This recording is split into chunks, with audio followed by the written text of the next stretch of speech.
아멘. 사랑하고 축복합니다. 지난 시간에는 4명의 사람들이 한 명의 중풍병자를 이제 달아서 예수님에게 데리고 왔던, 그리고 그것을 보시면서 예수님께서 이 4사람의 믿음으로 인해서 이 중풍병자를 고쳐주시는 그 사건의 말씀을 우리가 함께 살펴보았습니다.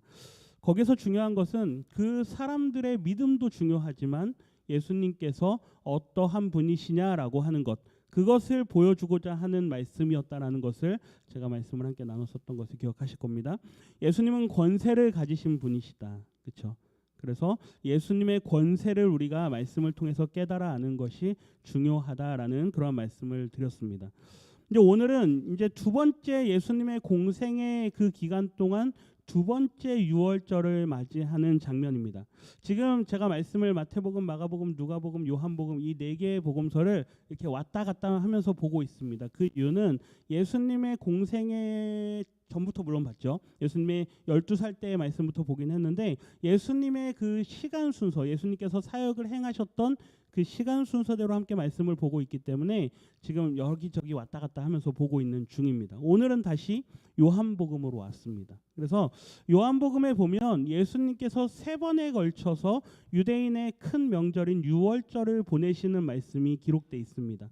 이제 많은 학자들은 예수님의 3년 반이라고 하는 그 공생의 시간을 정할 때 예수님 유월절 3번을 보내신 그것을 기준으로 삼아서 3년 6개월이라는 시간을 정하게 됩니다. 그래서 오늘은 두 번째 예수님께서 유월절을 보내시게 되는 그 말씀의 배경입니다.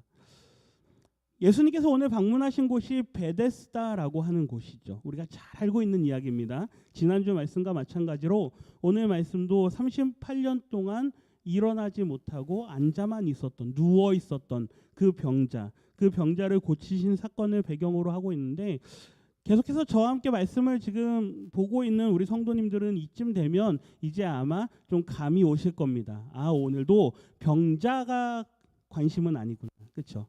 병자가 뭐 오늘은 특별히 병자가 어떤 믿음을 보여줬다 뭐 이런 말씀조차도 없습니다. 지난주 말씀에는 4명의 친구들인지 어떤 4명의 사람들의 믿음을 보시고라고 하는 그런 말씀이 있었는데, 오늘 말씀에서는 뭐 이 병자의 믿음을 보시고 뭐 이런 말씀도 없습니다. 이 병자는 오히려 이분이 누구신지조차도 몰랐습니다. 자기가 만난 사람이, 자기에게 찾아온 사람이 예수님이었다라는 사실조차도 몰랐죠.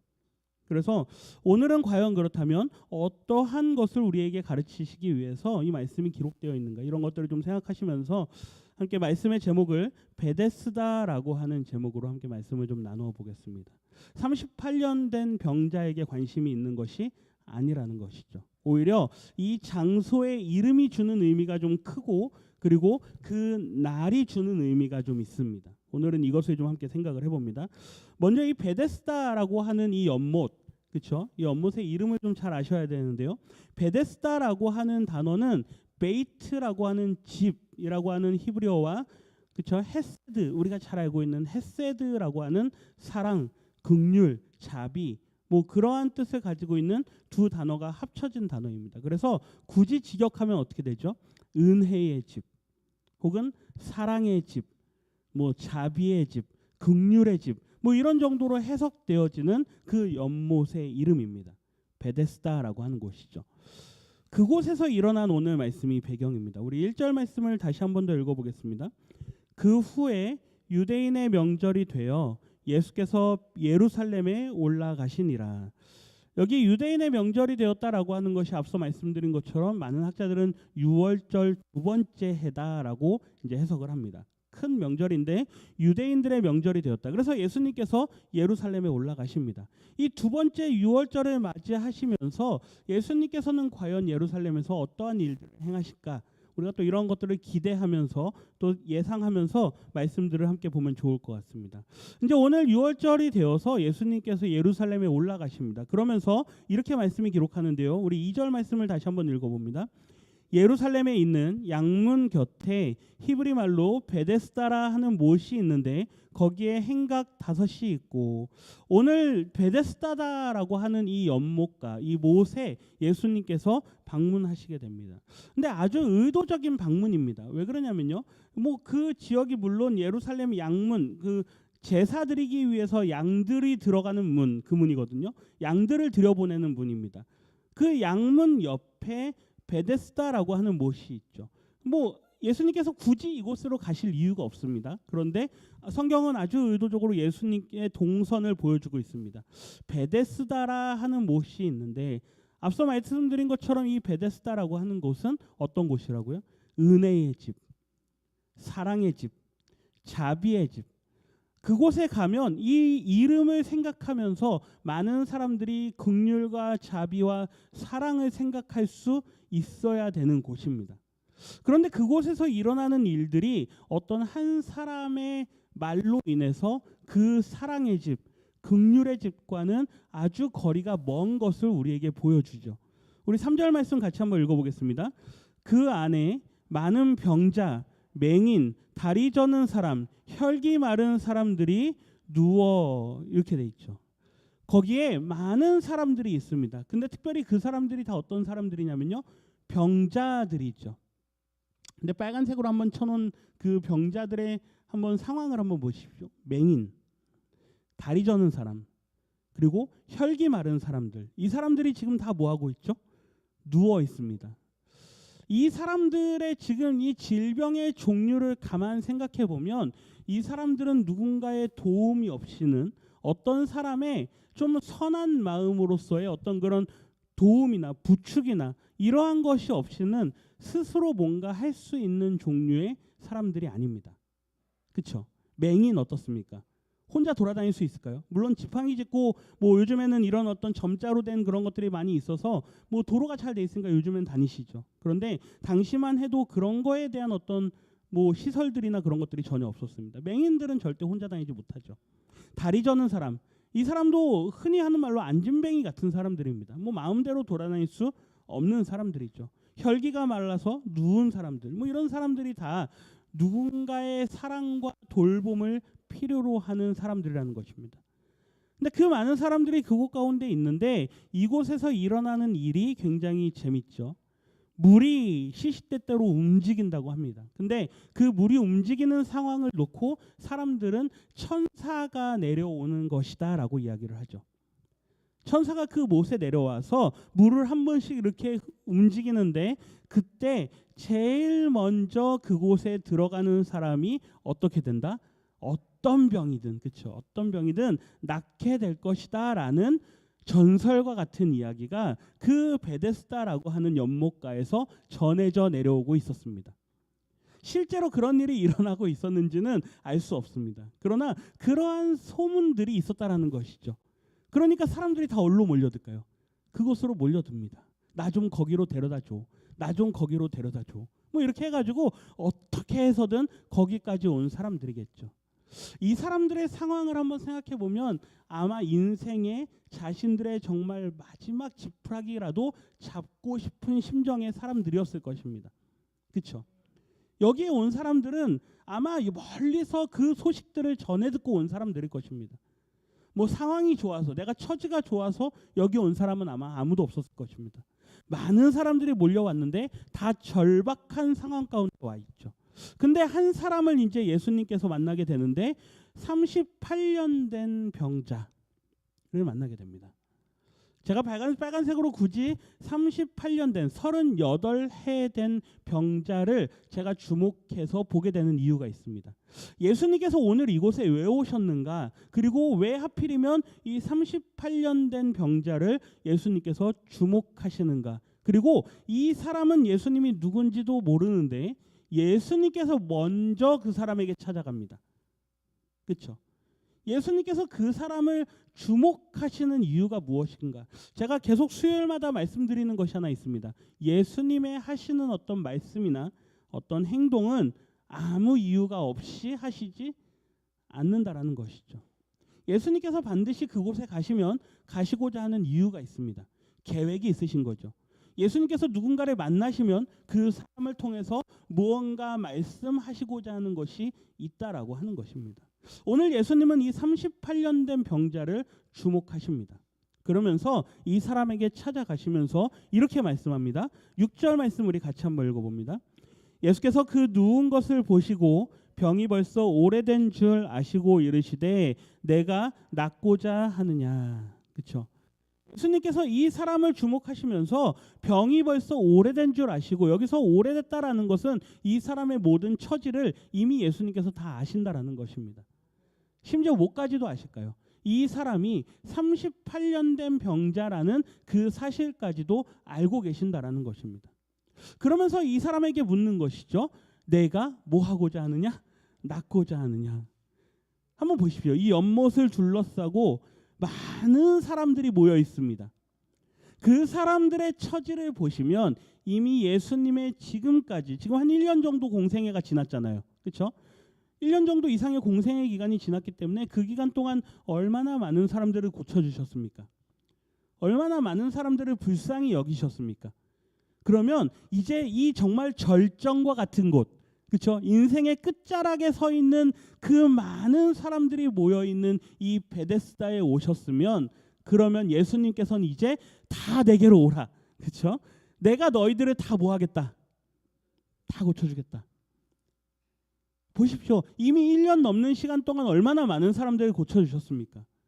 그 일들의 절정이 이제 이 베데스다에서 일어나야 됩니다. 왜요? 인생의 끝자락에 선 사람들이 다 몰려 있는 곳이기 때문에.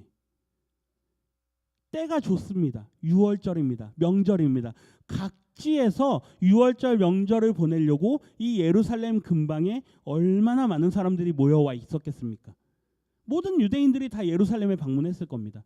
그러니 자신을 드러내기 위해서는 굉장히 때도 좋고, 그리고 이 절박함에 가득 모여있는 이 사람들을 향해서 예수님의 그 치유의 기적을 나타내시기에 최적의 장소와 최적의 날입니다. 근데 예수님은 한 사람을 주목하십니다.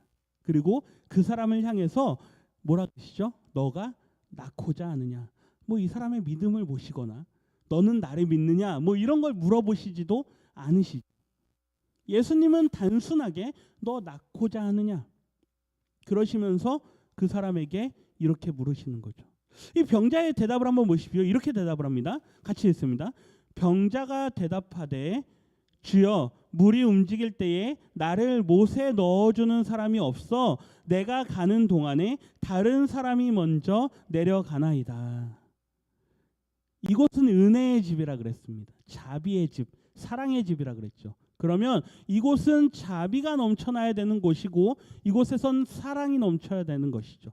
만일 그 연못에서 일어나는 일들이 정말로 실제이고 정말로 그런 일들이 일어난다면 그곳에 많은 사람들이 들러붙어서 어떻게 해서든 한 사람이라도 더 도와주려고 그러한 자비의 일, 사랑의 일, 선행의 일들을 해야만 하는 곳인 것이죠. 그런데 이 사람의 말을 보십시오. 나를 못에 넣어주는 사람이 없어 라고 번역이 됐는데, 영어 성경에는 이 말씀을 조금 더 직접적으로 번역을 합니다. I have no one 이라는 말은 나를 도와주는 사람이 단 한 사람도 없습니다. 이 사랑의 집에서, 이 긍휼의 집에서 저는 사랑은 1도 찾아볼 수가 없습니다. 요즘 사람들이 하는 말로 뭐는 1도 볼 수 없습니다. 긍휼이라는 것은 한 개도 찾아볼 수 없습니다. 얼마나 사람들이 야박한지, 그렇죠? 얼마나 사람들이 경쟁이 치열한지 저 연못가에 들어가려고 서로 밟고 물고 늘어지고 난리도 아닙니다. 저는 여기에 38년이나 있었습니다. 이 사람보다 더 오래된 사람이 있었을까요? 뭐 있었을지도 모르죠. 저는 여기에 38년이나 있었습니다. 그런데 이 38년을 지내는 동안 당신이 여기에 이렇게 오래 있었군요. 이 사람을 이번에는 좀 먼저 넣어줍시다. 이 사람을 이번에는 좀 먼저 여기에서 좀 고침을 받게 해줍시다. 이런 말이라도 하는 사람이 한 사람이라도 있으면 좋은데 그저 다 자기들만 먼저 살겠다고 서로가 앞다퉈서 이곳에 들어갑니다. 단 한 사람도 저를 도와주는 사람이 없었습니다. 저에게 자비를 베푸는 사람이 단 한 사람도 없었습니다. 현실을 예수님께 고하는 것이죠. 어떻게 보면 한탄하는 것 같습니다. 한풀이하는 것 같죠. 자신의 이 상황, 절박한 상황을 예수님께 말씀드리는 것입니다. 예수님께서는 다른 얘기 하나도 안 하시고요. 단 한마디 하십니다. 우리 8절 말씀 같이 읽습니다. 예수께서 이르시되 일어나 내 자리를 들고 걸어가라 하시니. 아멘. 예수님께서는 그 말을 들으시고 참 안 됐다. 너의 처지가 딱하구나. 어쩜 사람들이 그렇게 야박하니? 어쩜 사람들이 그렇게 널 하는 사람도 도와주는 사람이 없니? 이런 얘기 하지 않으시고 일어나 너의 자리를 들고 하라? 걸어가라. 일어날 수 없는 사람에게 일어나라. 걸어갈 수 없는 사람에게 걸어가라 말씀하십니다. 우리 여기에서 아주 유명한 찬양이 하나 나오죠. 그렇죠? 일어나 걸어라. 그렇죠? 내가 뭘 주리니? 새 힘을 주리니. 성경에는 그렇게 기록되어 있지 않습니다. 그렇죠? 예, 우리가 잘 아는 찬양이지만 중요한 것은 일어나 내 자리를 들고 하라? 걸어가라. 여기에 예수님께서 믿음을 보시거나 예수님께서 다른 말씀하지 않습니다. 내가 낳고자 하느냐? 저를 도와주는 사람이 아무도 없었습니다. 일어나 너의 자리를 들고 걸어가라. 이 사건은 이렇게 끝납니다. 우리가 뭔가 좀 보고 배울 만한 것이 있어야 되는데 그러한 것이 없는 거죠. 그러니까 우리가 이 말씀을 가지고 찬양을 만들면 어떻게 찬양이 되죠? 일어나 걸어라. 내가 너에게 뭘 주겠다? 힘을 주겠다. 이렇게 찬양이 되는 겁니다. 너무나도 은혜로운 찬양이죠. 너무나도 감사가 나오는 찬양입니다. 생각만 해도 힘이 되는 찬양이죠. 그러나 그 찬양은 말씀의 앞부분까지만 읽고 만든 찬양이 되는 겁니다. 말씀에서는 그 이후의 일을 더 주목합니다. 앞에 이 사람이 고침을 받았더래요. 하나님께서 힘을 주셨더래요. 이것을 강조하지는 않고요. 그 뒤에 일어나는 일을 우리에게 주목해서 볼 것을 말씀합니다. 말씀을 조금 더 이어서 보겠습니다. 우리 9절 말씀 같이 한번 읽어봅니다. 그 사람이 곧 나아서 자리를 들고 걸어가니라. 이 날은 안식일이니. 말씀이 이 사람이 걸어가니라에서 끝나면 할렐루야. 그렇죠? 아멘. 예수님께서 병을 고쳐주셨습니다. 예수님께서 우리의 문제를 해결해 주셨습니다 하면서 하나님께 영광의 박수 올려드리겠습니다 하면서 설교 끝하고 말씀 마치면 끝납니다. 얼마나 좋겠습니까? 근데 말씀은 그렇게 끝나지 않습니다. 걸어가니라. 그 다음이 뭐죠? 이 날은 안식일이니. 이게 문제인 거죠. 예수님께서 우리에게 우리의 기대대로, 우리의 바람대로, 우리의 가지고 있는 문제들을 예수님께서 해결해 주시는 분이시라면 그거는 자판기와 같은 겁니다. 제가 목마르죠? 그러면 버튼만 누르면 됩니다. 그렇죠? 이런 문제가 있습니다, 하나님. 그러면 3번 버튼을 누르면 그것에 대한 해답이 나옵니다. 4번 버튼 누르면 그거에 대한 해답이 나오죠. 제가 사이다가 먹고 싶습니다, 하나님. 사이다와 같은 응답을 저에게 주십시오. 그러면 뭘 누르면 되죠? 사이다를 누르면 됩니다. 하나님, 제가 지금 너무 피곤합니다. 저에게 힘이 필요합니다. 그러면 뭘 누르면 될까요? 에너지 음료 버튼을 누르면 됩니다. 제가 오늘 시험이 있습니다. 오늘 밤새 공부해야 됩니다. 그럼 뭘 누르면 될까요? 커피 버튼을 누르면 됩니다. 제가 지금 너무 덥습니다. 차가운 음료 버튼 누르면 되죠. 제가 지금 너무 춥습니다. 따뜻한 음료 버튼 누르면 됩니다. 이게 믿음일까요? 이걸 원하시는 걸까요? 그게 아니라는 거죠. 말씀이 우리에게 보여주는 건 그렇게 단순하지가 않습니다. 이 사람에게 찾아오셔서 내가 낳고자 하느냐? 일어나 걸어라. 할렐루야 아멘 하면 좋을 것 같지만 이 날은 어떤 날이라고요? 안식일. 문제가 시작이 됩니다. 여기서부터 문제가 시작이 되는 것이고 성경은 우리에게 여기서부터 주목해서 볼 것을 요청합니다. 그러면 계속해서 우리가 말씀을 좀 살펴보겠습니다. 10절 말씀 우리 같이 읽어봅니다. 유대인들이 병 나은 사람에게 이르되 안식일인데 내가 자리를 들고 가는 것이 옳지 아니하니라. 유대인들이 찾아옵니다. 이 사람이 안식일인데 지금까지는 뭐 하고 있었죠? 누워있던 사람입니다. 일어나지 않던 사람이죠. 이 사람은 월요일에도 누워있었고 화요일에도 누워있었고 수요일, 목요일, 금요일, 토요일 안식일인 토요일까지도 늘 누워있던 사람입니다. 몇 년 동안요? 38년 동안. 이 사람은 단 한 번도 일어나 본 적이 없는 사람이죠. 이 사람이 일어나려면 굳이 오늘 안식일날 일어나야 될 이유가 없는 사람입니다. 그렇죠? 굳이 안식일날 일어날 이유가 없는 사람입니다. 월요일날 일어날 수도 있었고 화요일날 일어날 수도 있었고 수요일날 일어날 수도 있었습니다. 예수님께서 굳이 안식일날 거기 가지 않으셨어도 됩니다. 하지만 예수님은 굳이 일부러 안식일날 거기를 가십니다. 이게 중요한 거죠. 유월절 명절이 되어서 많은 사람들이 모여 있고, 그리고 그 중에서 특별히 안식일 날, 그 안식일 날 이 사람에게 찾아가셔서 이 사람을 고쳐 주십니다. 그리고 이 사람이 걸어가게 되죠. 그 모습을 보고 유대인들이 시비를 걸기 시작합니다. 이 말씀을 굉장히 격조 높게 번역을 했는데요. 이렇게 번역이 됩니다. 안식일인데 내가 자리를 들고 가는 것이 옳지 아니라 이 말씀은 사실 조금 더 정확한 번역은 안식일인데 네가 어떻게 걸어갈 수 있냐? 말이 안 되는 일이다. 안식일날 누가 그런 행동을 하느냐? 비난하는 겁니다. 너가 어디 감히 안식일날 이런 일을 하느냐?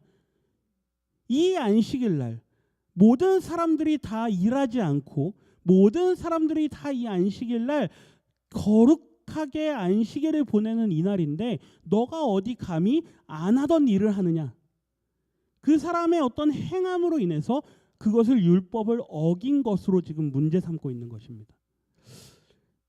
이것을 말하니까 이 사람은 이렇게 말하죠. 나는 그냥 나를 낫게 한 그 사람이 나보고 들고 가라고 했기 때문에 가는 겁니다. 이 들고 가는 행동을 일한 걸로 지금 문제 삼고 너는 율법을 어겼다라고 정죄하고 있는 것입니다. 이 사람은 고침을 받았죠. 38년 동안 정말 눌려있던 그 질병으로 인해서 너무나도 힘들었고 늘 억압 가운데 있었는데 이 사람이 예수님을 만나고 자유함을 누렸습니다.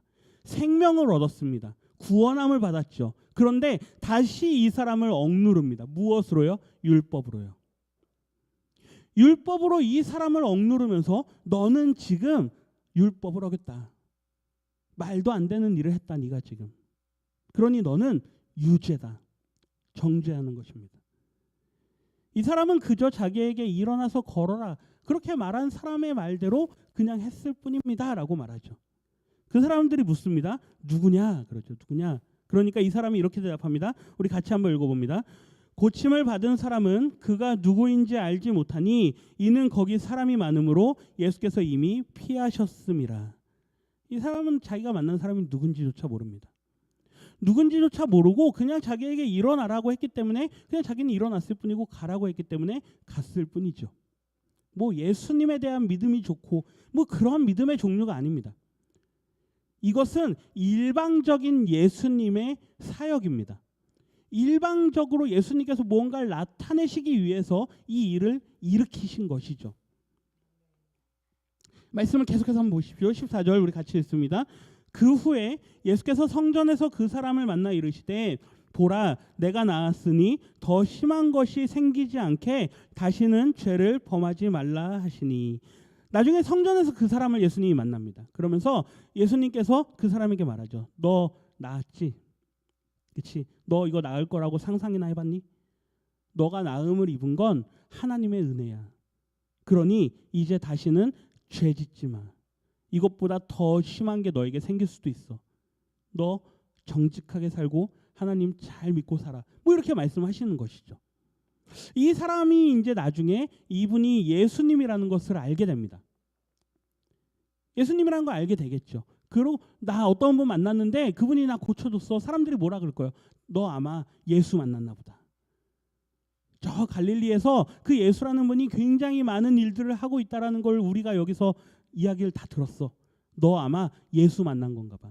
그래서 그 예수가 너 고쳐준 건가 봐. 뭐 이런 이야기를 들었을 겁니다. 이 소식이 누구에게 들어갈까요?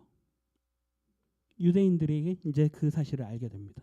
우리 같이 한번 읽어보겠습니다. 그러므로 안식일에 이러한 일을 행하신다 하여 유대인들이 예수를 박해하게 된지라. 아멘. 이 사람이 문제였지만 이 사람이 처음에는 안식일날 율법을 어기는 것이 문제였지만 이제 그 일을 하게끔 뒤에서 사주한 사람, 그렇죠? 이 걷지 못하던 사람을 일부러 안식일날 고쳐줘가지고 안식일날 걸어감으로써 율법을 어기게 뒤에서 조장한 사람, 그 사람이 누구냐 알아보니까 예수인 것이죠. 그때부터 안식일에 이러한 일을 예수님이 행하신다라고 하는 그 사실을 이 사람들이 알면서 어떻게 하게 되죠? 예수님을 박해하기 시작합니다. 이 소식을 예수님께서도 듣게 되십니다. 그 소식을 들으시면서 예수님의 반응이 이런 거죠. 우리 같이 한번 읽어보겠습니다. 예수께서 그들에게 이르시되 내 아버지께서 이제까지 일하시니 나도 일한다 하시매. 예수님의 반응은 다른 게 아니고요. 이러한 말씀이죠. 내 아버지께서 이제까지 일하시니 나도 일한다. 그러면 이제 여기서 생각해야 되는 건 내 아버지가 누구냐? 첫째. 그렇죠? 그리고 내 아버지가 지금까지 하시는 일이 무엇이냐? 둘째. 이 두 가지를 반드시 생각하게 됩니다. 유대인들도 그 말을 듣고 도대체 이 사람의 아버지가 누구인가? 그렇죠? 그리고 그 아버지가 지금까지도 하시는 일이 무엇인가? 이것을 생각했을 겁니다. 뭐 우리는 성경을 이미 잘 알고 있으니까 예수님의 아버지는 누구시죠? 하나님이시죠. 그렇죠? 이건 우리는 너무나도 잘 알고 있습니다. 그러면 하나님께서 지금까지 하시는 일이 뭘까요? 창조하시고 이 땅을 돌보시는 일이십니다. 늘 그 일을 해오셨죠. 안식일이라고 하나님께서 나도 쉬어야겠다 그러고 나서 다 두 손 두 발 놓고 쉬셨을까요? 아닙니다. 안식일에도 하나님께서는 늘 이 세상을 돌보는 일을 하십니다. 하늘의 해와 달과 별, 이러한 것들이 하나님께서 돌보지 않으시면 다 떨어지고 말 것이라고 말씀은 기록하죠. 하나님께서는 안식일이고 뭐고 창조 이래로 지금까지 늘 이 세상을 돌봐 오셨습니다. 우리가 고백하는 신앙 고백서에는 이렇게 고백을 합니다. 하나님께서 창조하시고 그 창조하신 것을 그분의 섭리대로 이끌어 가신다라고 고백합니다. 그것은 무슨 말이냐면 창조를 창조 그대로 두지 않으시고 하나님께서 늘 경영하시고 다스리시는 일을 늘 행하신다라는 말이죠. 그 일을 하나님께서는 늘 행하셨습니다. 나중에 우리가 뒤에 다음 주에 뒷부분 더 이어서 보겠지만 예수님께서는 나는 내가 본 것만 말하고 내가 들은 것만 말한다라고 말씀하십니다. 하나님께서 하늘에서 예수님께서 하늘에 계실 때 이 땅에 오시기 전에 하나님께서 하늘에서 하시는 일을 늘 보았던 거죠. 뭡니까? 이 땅을 다스리는 일, 이 땅을 통치하는 일, 그 일을 늘 보셨습니다. 그러면서 이 땅에 오셔서 내가 하늘에서 본 일을 내가 하는 것이죠. 왜요? 그 권세를 나에게 주시기 때문에. 말씀에 그 말씀을 예수님께서 하십니다. 우리 18절 말씀 이어서 보겠습니다. 같이 읽습니다. 유대인들이 이로 말미암아 더욱 예수를 죽이고자 하니 이는 안식일을 범할 뿐만 아니라 하나님을 자기의 친아버지라 하여 자기를 하나님과 동등으로 삼으심이로라. 아멘. 예수님께서 하시는 말씀, 내 아버지께서, 그렇죠? 그리고 지금도 하시는 것과 같이 나도 한다. 그 말은 내 아버지는 곧 누구시다? 하나님이시다. 그렇죠? 그리고 하나님께서 늘 지금까지 하시는 것과 같이, 다시 말하면 오늘이 안식일이고 이 안식일 이 기간 동안에도 유월절 명절 기간에도 그냥 멈추지 않으시고 그분의 일을 하시는 것과 같이 나도 그 일을 한다. 이 말을 들은 유대인들이 예수님을 어떻게 하고자 하죠? 죽이고자 합니다. 알아들었습니다. 예수님의 말씀을 알아들었습니다. 보십시오. 안식일을 범할 뿐만 아니라 하나님을 자기의 누구라고 부르는 것을요? 친아버지라고 부르는 것을. 이 사람들이 알아들었습니다. 뭐야? 지금 하나님을 아버지라고 부르는 거야? 라고 생각을 하는 것이죠. 이 사람의 아버지가 누군데? 저기 뭐 나사렛에 있는 요셉 아니야? 그 사람 이미 죽었다며. 뭐 이랬을 수도 있지만 예수님께서는 하나님을 언급하고 있는 것으로 이 사람들이 지금 알아듣고 있는 것이죠. 그러면서 더 뒤에 말, 자기를 하나님과 무엇으로 삼습니까? 동등으로 삼는 것을 보면서 이 사람들이 기가 차는 것입니다. 지난주에 기억나십니까? 예수님께서 죽으실 때 물론 우리의 죄 때문에 십자가에 달려 죽으시지만 사형을 당하시는 그 죄명이 있다 그랬습니다. 그렇죠? 무엇입니까? 성전 모독이죠. 그리고 두 번째는 뭡니까? 신성 모독입니다. 하나님을 자기의 아버지라고 부르는 것. 다시 말하면 자기가 하나님의 아들이라고 부르는 것. 그리고 안식일을 범하는 것. 그리고 안식일에도 죄를 용서하는 일. 죄는 오직 하나님만 용서할 수 있는데 이러한 일들이 이 사람들에게 이제 예수님의 죄명으로 목에 걸기 시작하는 것이죠.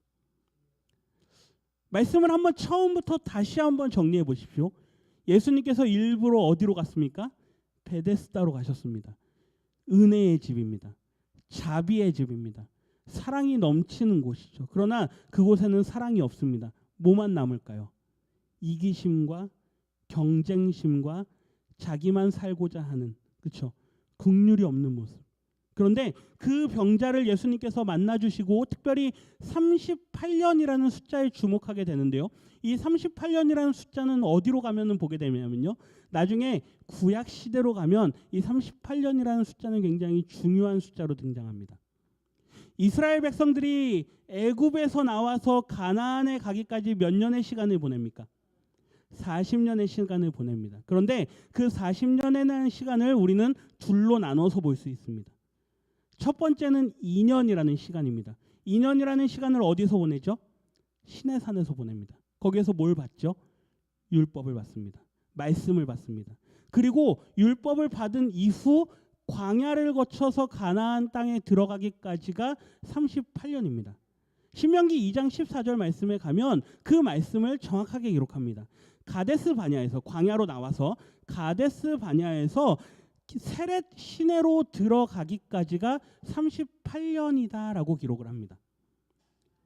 이 말씀이 나중에 예수님께서 굳이 38년 된 병자에게 찾아가신 이유가 무엇이냐?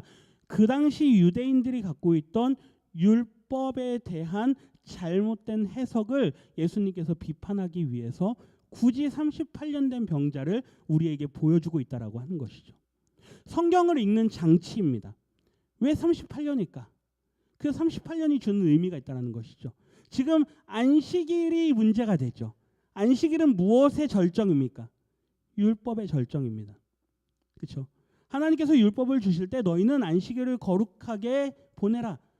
안식일을 반드시 지켜라. 그런데 그 안식일을 지키라는 그 율법에다가 나중에 장로들의 유전, 장로들의 가르침이라는 이름으로 더 많은, 아주 많은 자잘자잘한 것들을 더 덧붙이게 됩니다. 그리고 그 율법이라는 이름으로 많은 사람들을 어떻게 되죠? 억누르게 됩니다. 옥죄게 됩니다. 그 사람들을 다 짓누르게 되는 일들을 하게 되죠. 그 베데스다, 자비의 집에서 안식일에 38년, 율법을 받은 그 이후의 38년의 해를 보여주는 이 38년 된 병자에게 찾아가서 율법이 너를 억누르고 있다라고 하는 것을 상징적으로 우리에게 보여주고 있다라고 하는 것이죠. 그러나 그 율법이 결국 누구로부터 나왔는가? 그리고 율법이 우리에게 가르쳐주고자 하는 것이 무엇인가? 그것을 나중에 예수님께서는 다 가르쳐 주시게 되죠. 오늘 이 말씀 우리가 전반부까지만 보게 되는데요. 반드시 기억해야 될 것은 예수님께서 이 병자에게 찾아가신 것은 이 병자의 믿음을 보기 위한 것이 아닙니다. 오히려 예수님이 어떠한 분이신가를 더 나타내 주기 위한 것이라는 것이죠. 더 본격적으로 예수님은 이제 당신이 하나님의 아들이신 것을 드러내십니다. 더 본격적으로 당신이 안식일의 주인이라는 것을 드러내십니다. 그리고 율법으로 많은 사람들이 정죄되어지던 그러한 상황 가운데 이제 율법으로부터 그들을 자유케 하시는 일을 하시겠다 말씀하시죠. 우리가 말씀을 다음 주에 말씀을 이어서 보게 되겠지만 우리가 이 말씀을 좀 같이 한번 읽어보겠습니다. 27절과 28절 뒷부분 계속해서 읽습니다. 또 인자됨으로 말미암아 심판하는 권한을 주셨느니라. 이를 놀랍게 여기지 말라. 무덤 속에 있는 자가 다 그의 음성을 들을 때가 오나니 선한 일을 행하는 자는 생명의 부활로 악한 일을 행하는 자는 심판의 부활로 나오리라. 내가 아무것도 스스로 할 수 없노라. 듣는 대로 심판하노니 나는 나의 뜻대로 하려고 하지 않고 나를 보내신 이의 뜻대로 하려 함으로 내 심판은 의로우니라. 뒷부분에 이어서 예수님께서 하시는 말씀들입니다. 오늘 시간이 없기 때문에 다음 주에 이 부분이 이어서 다시 보겠지만 예수님의 말씀은 너무나도 명확합니다. 너희들이 율법으로 인해서 생명을 얻을 줄 알고 많은 걸 연구하지만 너희들은 거기에서 율법으로 생명을 얻을 수 없다. 생명을 얻는 건 오직 나를 믿는 것으로다. 그렇죠? 선한 일을 하는 사람은 생명의 부활로, 여기서 선이라는 건 하나님 중심이라고 말씀드렸습니다. 악한 일을 하는 사람들은 반드시 심판을 받게 될 것이다. 자기 중심으로 사는 사람들은, 자기들의 가르침대로 사는 사람들은 반드시 심판을 받게 될 것이다. 그러나 내가 이러한 일들을 말하는 것은 내 뜻대로 말하는 것이 아니다. 30절 말씀. 내가 아무것도 스스로 할 수 없노라. 듣는 대로 심판한다. 그렇죠? 하나님의 뜻대로 나는 행하는 것이다. 왜요? 그 권세를 누구에게 주셨기 때문에? 나에게 주셨기 때문에. 지난주 예수님의 말씀에 기억하십니까? 예수님은 뭘 가지신 분이라고요? 권세를 가지시는 분이시라고요. 가르치는 권세가 있으시고, 고치시고 치유하는 권세가 있으시고, 통치하는 권세가 있습니다. 이 통치에는 반드시 뭐가 들어갈까요? 심판이 들어갑니다. 나라를 다스리려면 거기에 뭐가 있어야 될까요? 법이 있어야 됩니다. 법을 어기면 어떻게 될까요? 반드시 심판하게 돼 있습니다. 지금 유대인들은 자기들의 법, 자기들이 만든 법, 이것은 하나님이 준 법입니다라고 하면서 자기들이 그 율법을 마음대로 해석해 놓고 그 율법으로 사람들을 정죄합니다. 그러나 율법으로 사람들을 정죄하고 심판하는 것이 아니라 반드시 하나님의 뜻대로 행하는 자들, 그들에게 생명의 부활을 주겠다라고 말씀하시고자 이 38년 된 병자에게 찾아오셨다라고 하는 것이죠. 우리는 반드시 이걸 기억해야 됩니다. 예수님께서 이 병자를 고치시는 것에 초점을 맞추지 않으시고 당신이 누구신가? 이 땅에 온 하나님의 아들인 내가 어떠한 일을 행해야 하는가? 이것을 이제 나중에 성경을 보고 읽을 모든 사람들이 깨닫기를 원하시는 것이 하나님의 마음이라는 것입니다. 2000년이 지났습니다. 오늘날까지 성경이 우리에게 전해집니다. 얼마나 감사한 일입니까? 이 성경을 읽고 예수님이 누구신가를 알 수 있다는 것은 너무나도 놀라운 것입니다. 우리는 뭐 하나만 보고 예수님을 압니까? 이 책 하나만 보고 예수님을 압니다. 이게 얼마나 놀라운 일입니까? 그 사람을 만나보지도 않고 같이 밥을 한번 먹어보지도 않았고 교제하지도 않았는데 우리는 예수님이 누군지 압니다. 왜요? 많은 사람들이 피를 흘려가면서 이 성경을 기록했고 이것을 전달하기까지 얼마나 많이 애썼습니까? 하나님의 말씀을 읽을 이유가 있을까요? 있습니다. 말씀을 읽어야 될 이유가 있습니다. 그리고 말씀을 읽을 때 반드시 자세히 읽어야 될 이유가 있습니다. 그 뜻을 우리는 반드시 깨달아야 알기 때문이죠. 오늘 우리는 이 38년 된 병자에게 찾아오신 예수님을 만났습니다.